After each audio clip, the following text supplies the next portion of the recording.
Bonsoir à toutes et à tous, bienvenue sur à Evian, évidemment, on est toujours à Evian, ça fait 20 fois que je le dis aujourd'hui, à Evian en direct de la Global Conférence organisée par les Ateliers de la Terre pour cette édition spéciale dans Ligne pour ta planète. Et nous sommes ravis de terminer cette journée avec Sophie Chambon-Diallo. Bonsoir, bonsoir monsieur. On va dire bonsoir. Bonsoir. Vous êtes directrice du développement durable du groupe Atos Origine International, c'est ça? Alors c'est le groupe Atos maintenant parce que en fait nous avons notre marque à évoluer. Ah d'accord. Voilà, donc on est le groupe Maintenant Atos. c'est le groupe Atos, vous avez simplifié. Voilà, tout à fait. D'accord. Très bien. Donc le groupe Atos qui est un des numéros 1 mondiaux des services informatiques. C'est exact. Voilà. Et vous, la première question tout de suite pour vous, une question de Mariana82. En quoi Atos, l'un des plus grands groupes de services informatiques, a-t-il une démarche environnementale? Je ne vois pas bien le lien entre votre activité et votre présence à un tel événement. C'est pas très gentil, mais bon...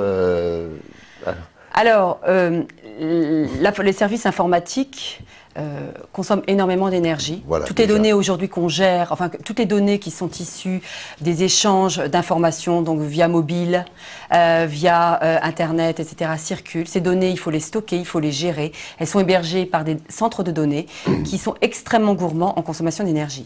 Donc Atos est une société qui gère un certain nombre de data centers dans le monde et qui, évidemment, consomme beaucoup d'énergie. Et cette consommation d'énergie, évidemment, est impactante pour l'environnement. Donc, impactante pour l'environnement, qu'est-ce que ça veut dire? Ça veut dire que, eh bien, on génère du carbone. Ça veut dire que, quelquefois, on puise dans des énergies qui ne sont pas très propres. Voilà. Et donc, on met en place un certain nombre de solutions, de dispositifs pour réduire au maximum notre empreinte environnementale. Voilà. Très bien. Donc, ça, c'est le point central, c'est ça. Après, il y a les autres dimensions également, donc on y reviendra, j'imagine, dans les questions qui vont arriver.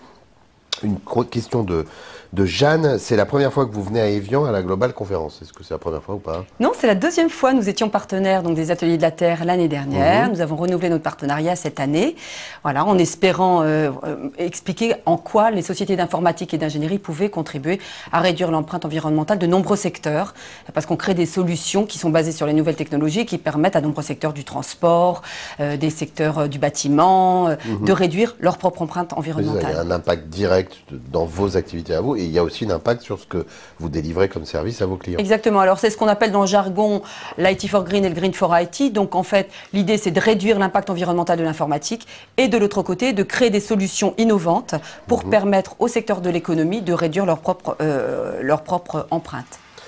D'accord. Alors, une question de Sophie. On rentre un peu plus dans le détail. Comment réduire la consommation d'énergie de votre entreprise? Donc, on a expliqué l'objectif. Maintenant, comment vous faites concrètement pour que, surtout vous êtes quand même une très grande entreprise, pour que les bonnes pratiques se diffusent chez tout le monde? Alors, comment ça marche? Il y a deux questions. Alors, qu'est-ce qu'on fait pour réduire la consommation d'énergie?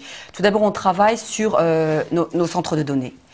Ça, c'est le premier grand volet. Et donc, on met en place des bilans carbone de nos centres de données pour réduire au maximum la consommation d'énergie, à la fois des centres de données, mais aussi pour réduire l'empreinte carbone de nos équipements, des équipements qui sont gérés. Donc, on travaille sur nos data centers. Ensuite, on travaille aussi sur nos bâtiments. Les bâtiments consomment aussi beaucoup d'énergie.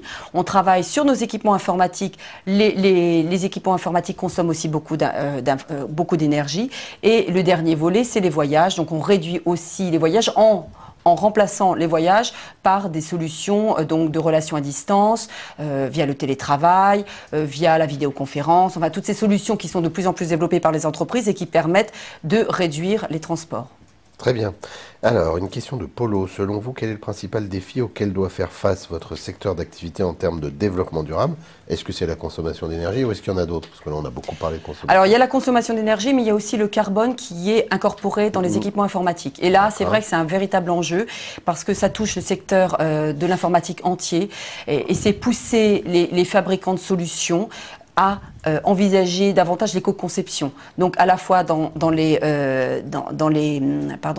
équipements informatiques, dans les PC, mais dans toutes les solutions de télématique, dans toutes les solutions dans lesquelles la technologie est présente. Et ça, si vous voulez, ça demande aussi aux prestataires qui travaillent dans cet environnement-là, que ce soit les éditeurs de logiciels, que ce soit les fabricants d'équipements informatiques, de revoir le design des solutions, les composants qui vont permettre à ces équipements informatiques de voir le jour. Donc c'est tout un travail de réflexion sur l'éco-conception qui nécessite vraiment un re-engineering des process de la part de ces acteurs. Donc ça, c'est un travail de longue haleine sur lequel une société comme Atos, qui évidemment s'appuie sur les technologies, a un rôle à jouer pour essayer d'influencer le marché dans ce sens.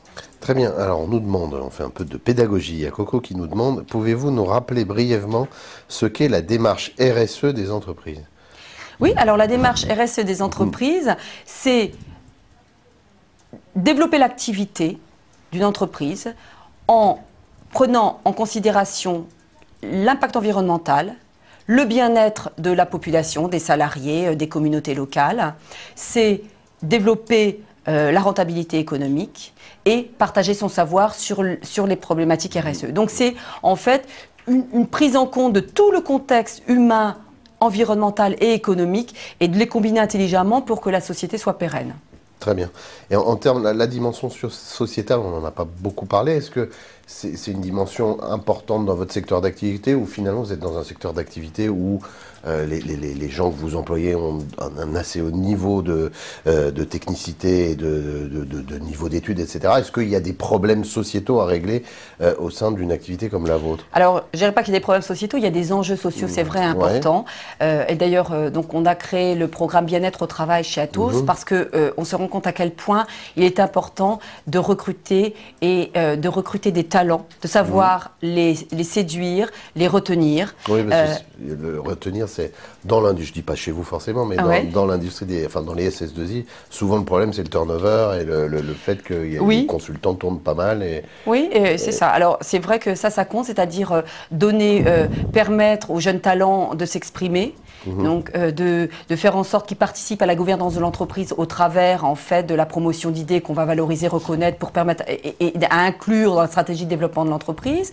Mais c'est aussi intégrer toutes les problématiques de handicap, les problématiques d'équité homme-femme, les problématiques de diversité. Donc on travaille sur l'ensemble de ces aspects. La problématique sociale aussi, c'est offrir des conditions de travail vraiment, comment dire, intéressantes et performantes à nos employés. Donc, c'est par exemple toute la réflexion autour comment dire, des technologies, de l'environnement que l'on peut offrir à nos employés pour qu'ils travaillent mieux. Exemple, c'est être en mesure de leur offrir à la fois des technologies nécessaires pour le télétravail. C'est aussi être en mesure de leur offrir via leur équipement informatique, leur PC, des accès à tous les canaux de communication, chat, téléphone sur IP, email, travail collaboratif, partage de documents, etc. Donc c'est faire en sorte qu'ils aient des conditions de travail extrêmement flexibles, extrêmement, on va dire, dynamiques, extrêmement innovantes pour qu'ils puissent travailler plus efficacement, voilà, et de façon innovante. Très bien, on revient vers les questions d'environnement. Annie nous demande, la chaleur dégagée par les ordinateurs n'est-elle pas récupérable? Alors si, c'est tout à fait une question intéressante. Il y a tout un travail. Alors sur les ordinateurs, aujourd'hui, il n'y a pas vraiment un travail qui est fait à ce niveau-là. En revanche, il y a un travail qui est fait au niveau des centres de données. C'est-à-dire la récup. Là, on a des serveurs, on a des équipements informatiques qui génèrent beaucoup de chaleur.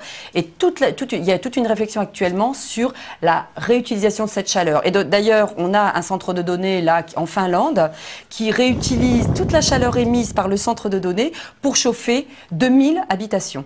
Donc c'est pour vous dire le pouvoir calorifique en fait des centres de données et à quel point on peut, si on a surtout en Finlande en plus, on a des besoins de chauffage assez importants. Mais si on a bien conçu le data center, le centre de données, eh bien on est en capacité de bien gérer la chaleur émise et de la réutiliser intelligemment.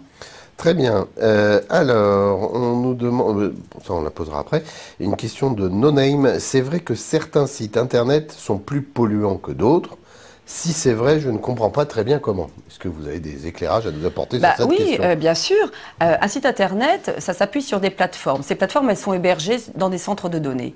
Pour qu'un centre de données soit éco-efficient ou vert, en fait, on utilise différentes terminologies, il faut qu'il gère intelligemment l'énergie.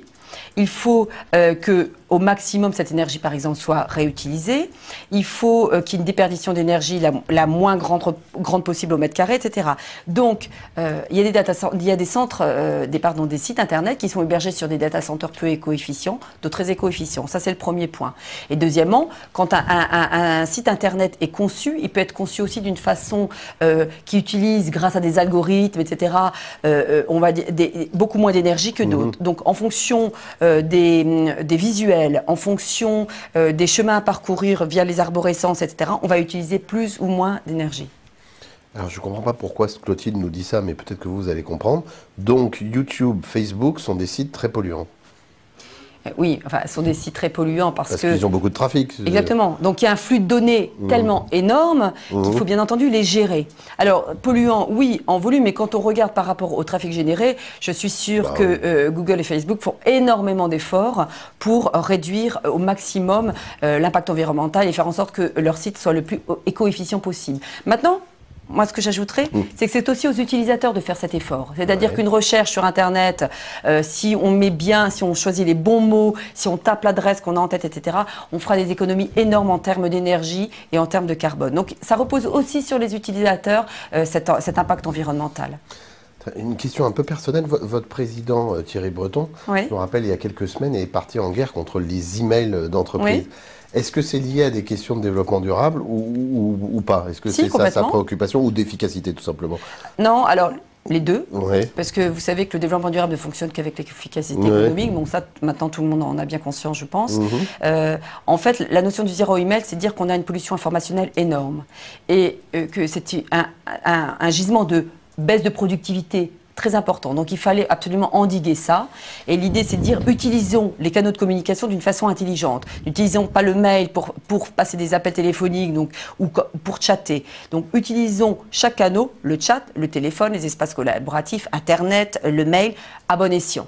Donc, chez Atos, par exemple, nous avons mis en place cette politique zéro email. Donc, il y a des bonnes pratiques. Utiliser l'email, pas pour l'urgence, mais peut-être pour des réponses attendues à moyen terme. Utilisons le téléphone pour les demandes urgentes. Utilisons le chat pour les échanges qui n'ont pas besoin d'échanges de documentation, etc. Et donc, chez Atos, on a mis en place cette politique. Depuis 6 mois, on a déjà réduit de 20% des emails, ce qui est considérable, puisqu'on reçoit en moyenne, pour les 80 000 collaborateurs dans le groupe, 60 emails par jour. 60 emails multipliés par 80 000 collaborateurs, c'est énorme. On a réduit ça de 20% en un semestre. C'est un début. Alors, on espère atteindre le zéro email, mais l'objectif, c'est déjà de diviser par 2 ce volume important et faire en sorte que les personnes se recentrent sur les activités qui sont les leurs, que ça ne génère pas une baisse de productivité. Et j'ajouterais que quand vous savez, je ne sais pas si vous avez consulté l'étude ADEME qui a été diffusée là au mois de juin, et qui dit qu'en fait, lorsqu'on émet un email avec une pièce jointe d'à peu près 1 mégaoctet, on émet 19 grammes de CO2 à chaque fois qu'on envoie un email avec ce. Donc, si vous faites le compte pour Atos, multiplié donc par 80 000 collaborateurs, multiplié par 220 jours, etc., multiplié par 19 grammes, on a un volume énorme. Donc, quand on réduit de 20%, on a un gain considérable aussi environnemental. Donc, on réussit à améliorer le confort des salariés, de réduire l'impact environnemental et d'améliorer la productivité. Donc l'économie qui est aussi au rendez-vous. Très bien. Une question de Babette. Quel bilan tirez-vous de ces 2 premiers jours ici à Évian?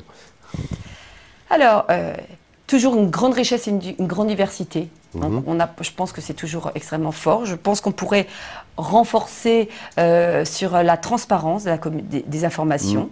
Ça, c'est un point sur lequel il faut que tout le monde travaille, petit et grand. C'est difficile d'être transparent, c'est difficile de parler. C'est facile de parler de ce qui va et de ce qu'on fait de bien. C'est plus difficile de parler des marges de progression. Mais je trouve que c'est une plateforme d'échange extrêmement intéressante qui tend à devenir vraiment internationale. Voilà, donc on a vraiment un intérêt à venir à Évian pour partager ce moment qui nous permet aussi de savoir ce qui se passe ailleurs et de ne pas être complètement concentré aussi sur nos activités. Je vous remercie beaucoup d'avoir passé ce moment avec nous et avec les internautes. Et puis on se retrouve demain. Vous allez pouvoir consulter le programme tout de suite si vous le souhaitez. Bonne soirée, au revoir.